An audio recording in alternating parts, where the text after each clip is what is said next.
Deadly sin number 4, our friend Arnold Schwarzenegger, the Terminator. So I've had that nickname from time to time with the job that I do.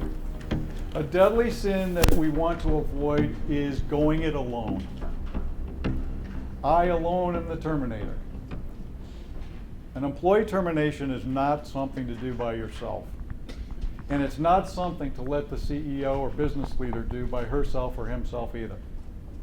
I want a witness nearby.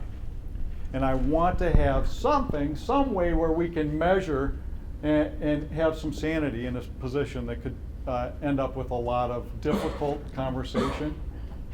One thing for sure is I want to make sure that the CEO or business leader is not going to say too much. It's a difficult thing to rein in that business leader sometimes. Anybody been in a situation where a business leader said something that it came out of her mouth or his mouth and you wish that you could just reel it back in and rewind the tape? What happened? Anybody remember an example?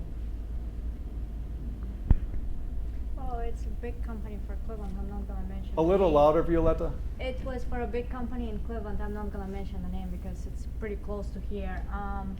And in a time of layoffs, a big vice president just said, well, I feel like Christmas.